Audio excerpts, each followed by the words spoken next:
Miarahaba tompoko lahy finaritra tompoko vavy ankafalinina indray no anorako anao ny mety toetry ny andro ho an'ny 3 andro manaraka.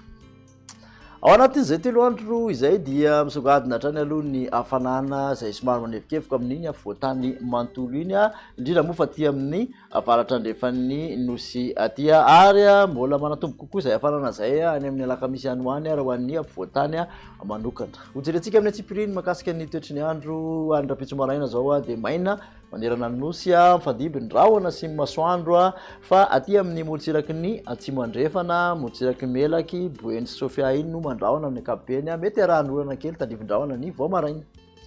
Tolakandro kosa indray dia mitoetra hatrany ny orana tandrivindrahona izay mety arankotroka aty amin'ny ilany atsanany analamanga itasy vakana karatra sy oty matsiatra aty mahazo any betsiboka aty amin'ny faritra boeny aty amin'ny tapany atsimo sofia aty mipaka aty amin'ny atsinanana vadivavy sy fitovinany aty somary mandrahondrahona amin'ny ankapobeny any amin'ny tapany atsimony nosy any ary mety arahana tandrivindrahona zany aty amin'ny manamorona ny molotsiraka atsimo. Ny ankoatr'izay kosa dia ifandimby ny rahona sy ny masoandro.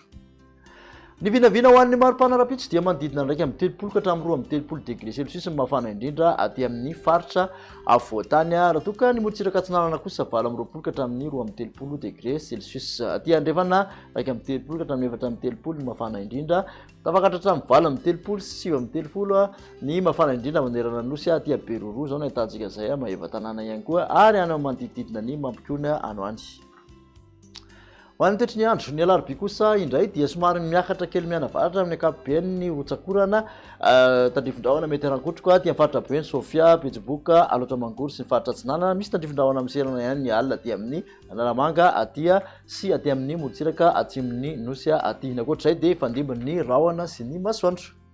Ny maripana voavinavina ho an'ny alarobia kosa indray dia manodidina ny 30 ka hatramin'ny 30 mafana indrindra aty amin'ny afovoantany izay natana fiakarana kely aty amin'ny molotsiraka atsinanana kosa dia 30 ka hatramin'ny 30 degré celsius ary 30 ka hatramin'ny 30 any andrefan'ny nosy any mitoetra hatrany ny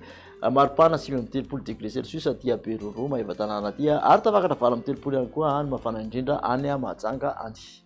Amarana ny toetry ny andro any alakamisy kosa indray dia aty avaratra no misy tandrivindrahona mety arankotroka zany aty amin'ny ilany atsinanana boeny mahazo ny faritra sofia aty tapany atsimo faritra sofia ny aloatra mangoro ilany atsinanana faritra betsiboka ary ny tapany atsimony analanjirofo sy ny faritra atsinanana vadivavy fitovinany iny. Ankoatr'izay dia ifandimby ny rahona sy ny masoandro. Ny maripana moa dia manodidina ny 30 ka hatramin'ny 30 hatrany mafana indrindra aty amin'ny afovoantany 20 ka hatramin'ny 30 aty atsinanana 30 ka hatramin'ny 30 ihany koa aty andrefan'ny nosy mitoetra hatrany ny 30 degré celsius aty maheva tanàna sy aty Beroro aty 30 any Mahajanga any. Makasitraka anao naraka an'izay hatramin'ny farany dia manasa anao ho amin'ny manaraka indray ary veloma tompoko.